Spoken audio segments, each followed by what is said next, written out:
Yo, what's going on, guys? I'm here making a post-fight video on Lomachenko Sosa. I know I'm late to the party. You know, I was aware of that, but I'm here to take my L. Take my L proudly for picking Sosa to win. Now I know a lot of people was wondering why did I pick Sosa to win? Well, I picked him to win, and I was rooting for him to win. Now I was rooting for him to win because I like his background, I like where he came from and things like that, and I always like look at a fighter's story and just sometimes they don't pan out, but sometimes I feel like that. I just felt like Sosa will land something big eventually on Lomachenko. I thought Lomachenko would be outboxing him in the beginning of the fight, and Lomachenko would get clipped. That's what I thought. I was banking on that, but it is what it is. Lomachenko, 100% props to him, 100% credit. No excuses about this fight whatsoever, man. I mean, we all saw what we saw, man. This guy's, he had the footwork, the defense, the ring generalship, the power, the jab. He had everything working for him. He was on all cylinders versus Sosa. Sosa just looked a lot stiff in that fight, and he just couldn't compete with Vasyl Lomachenko. So, I'm here to take that L, man, for picking Sosa to win. I was banking more on that than skill, because I definitely know that Lomachenko is the better skilled fighter in every category, pretty much. Probably not power, but you could argue power too over Sosa. So I was just pretty much banking on that. I thought Sosa would catch him slipping, and because I never seen Loma really get hit and how to react, like to a flush shot. Have you ever wobbled his legs or anything? That's good for him too, that he never been in that situation, because his defense is so good. But back to all right. So now this tons of opponents people have for Lomachenko. Now Lomachenko, if I'm not wrong, correct me if I'm wrong in the comments, but he called out he wants Mikey Garcia at 135. Mikey Garcia at 135, 36-0. I think I love to see that fight. I would love to see that fight right now. If he wants to do it right now, go ahead, do it. I would if I was his manager, promoter, I wouldn't go for that fight right now. But if Lomachenko really wants it, then all right, you want that right here, go ahead. But if he loses, hey, that's on him. There's no, I don't want to hear no, me personally, I don't want to hear no excuses. He wanted that fight. He called him out for his weight. He went up there, he lost, or he won. If he wins, man, that's amazing. But I think he should stay at 130 and just, I think he could dominate that, and there's plenty of fights for him. It's a funny thing too. In my last video, I was talking about Gervonta Davis and Lomachenko and Sosa, and at the end of that video, I stated Lomachenko Sosa. I'd love to see that fight, man. And boom, that fight was made. You know what I'm saying? I was supposed to go to that fight too, man. I really was gonna buy tickets, everything. But the thing was, I wanted to stay at that specific hotel that they were fighting at, and the prices were kind of like high already. That hotel's expensive. It was high already, and I'm like, all right, whatever. I just like kind of like left it alone, and then like 2 weeks to the fight comes, and then I saw the room real high. I'm like, yo, fuck this. I just didn't go. Hopefully he has another fight over there, and this time, I could be more prepared. It was more of like me being lazy. But that's anyways. But what should Lomachenko do? At 130. Like I said, there's plenty of fights. In my opinion, like I said, 130 is the deepest division in boxing. You can really make a case for that.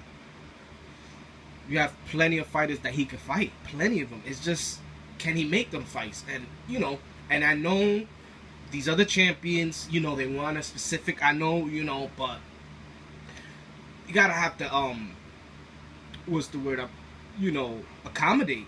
You know what I'm saying? You guys have to, not just Loma's team, but the other, I'm gonna put pressure on the other guys too. They acting like little bitches. Like Corrales, I heard, ducked him already. He wanted a certain amount or something, you know. I guess Corrales, you know, that's the fight I really want right there, because that's the guy that Loma, I mean, he's ready. You know, and that's another thing I want to, maybe I'll say that in another video too, about this Loma pound for pound #1 thing. I disagree with that completely. Right now, I at least disagree with that. But, talk about the Corrales fight. I mean, he's already, you know, I always was telling other people in the comments, I didn't make videos, but I always said that Corrales is the man at 130, regardless if, but now, I think Loma is just edging that already. Despite the fact that Corrales beat Uchiyama twice, despite that fact, it just shows, like, if you put him in the ring, like, we all know who's gonna win. You know, we all know who's gonna win. I mean, so, you know, you have Miguel Purcell, you have the Salido rematch. That's another video that I can make about too, about Salido ducking him, or he's ducking Salido. You know, a lot of people saying different things. I'm kind of like in the middle, but I'm kind of leaning more towards Salido, because Salido, I mean, he did beat him. I know he did a lot of low blows. Like, I could get into that too, and I could explain that for my, but despite the fact he lost that fight, on paper he lost it. So, so yeah, he has that. He has Gervonta Davis. That's another fight that's probably not gonna happen no time soon. Maybe next year, who knows?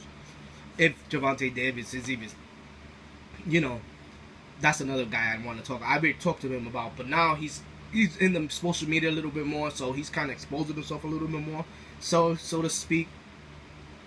You have Miguel Purcell. All these, like, you have Miura. He could even fight Uchiyama in Japan. Like, that would be a big fight over there in Japan. You know, because Japanese fans, they're real passionate about boxing, and you know, it probably will be kind of a hard fight to sell in the U.S. because Uchiyama is coming off 2 consecutive losses, so that might be a little bit that might make it look bad, you know. But I mean, from an economic standpoint and from a global standpoint, I think that's a great fight, because him doing it in Japan. Now, I don't think him doing it here is really big, because, you know, a lot of people don't know him, but Uchiyama at one point was a pound for pound fighter, and rightfully so. And, you know, those are the type of fighters that, you know, don't get mentioned a lot and things like that, and it's cool, but you got to talk about all these guys, man.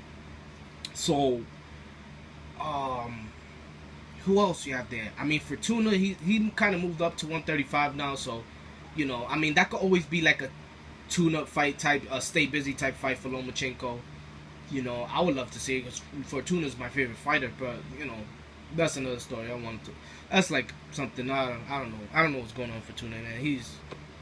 I don't know. I want that Sosa rematch. You know, I hope now that Sosa lost, I hope that fight could be made. You know, it all depends if all these fights could be made. That's really the question. You know what I'm saying? I could go on and hours and hours here. But my best option for Lomachenko is to try to become undisputed as much as you can. And if you can't be undisputed, just keep racking up. Fight mandatories. Just keep taking the toughest fights at 130 that wants to step in the ring with you, and keep dominating at 130. But if you feel like 130 is nothing for you, and there's nothing you could do there financially, economically, then I guess move up to 135 and fight Lomachenko. I mean, Mikey Garcia. You know, so there's plenty of fights, man. There's plenty of fights for him. I mean, as far as Lomachenko being pound for pound, I think skill-wise, let's just go by skill-wise alone. Yeah, you could say he's #1 pound for pound, #2. You know, because even like skill-wise, I still throw resume a little mixed with that. You know what I'm saying? Not saying that Lomachenko's resume is weak, but you know, you got guys who's been more established than him.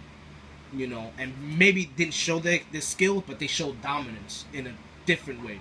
You know, their skill was good enough to dominate weight classes. You know, but I mean, as far as young fighters and fresh fighters, yeah, he's definitely #1 pound for pound fighter. Skill-wise, you know, I go more off title defenses. I'm a big fan of titles. That's one of my higher standards, in my opinion. Title defenses in your weight class. obviously dominating your weight class, beating all your mandatories, all the contenders in the way, trying to collect as much belt as you can, and who you beat when you beat them. Two, you know what I'm saying? Who were these guys? What was their biggest win? And so on and so forth. You know, so, you know, it all depends too, because, you know, a lot of people saying that Lomachenko's getting ducked and this and that by a lot of fighters, and he probably is, but, you know, if you are, you gotta keep going. This was like kind of the same situation with Rigo now, and back in 2013, where Rigo couldn't get a fight after the Donaire fight, really, and, you know, this part of that shit is Rigo's fault too. You know what I'm saying? He had a bullshit team. He still has a bullshit team. Now he's having a fight, and, you know, I mean, from the looks, I looked at this, I looked highlights of this Flores dude. At first, initially, I was leaning more towards Flores just because of his age, his height. But Rigo's been in a fight, been in a match with a guy that big. American was the guy. He was bigger than him, longer reach, I think. You know, but that doesn't mean that Flores doesn't have a chin, because Rigo's chin is always suspect. So he's like kind of a Mir Khan in a way. But I don't want to drag this on too long, man. I appreciate anybody who watched this whole video. If you have any recommendations, I haven't been making videos, been like laying off because I just don't like how boxing is. There's fights that I want to see that can't be made or won't be made, and there's a lot of things like I could go on why I don't really make videos on boxing. But I felt like I deserved to I have to make this video because based off Lomachenko and his win over Jason Sosa. I picked Jason Sosa by knockout, and it was a bad pick. It was definitely a bad pick, But sometimes, I bet if this was 1990 and I was saying, but I was picking Buster Douglas over Mike Tyson. A lot of people would call me crazy at that time. But that's the. I'm not trying to deflect. I'm just throwing that out there. So, yeah, man, I'm taking my L, Sorry this video went too long, but you guys let me know what you guys think.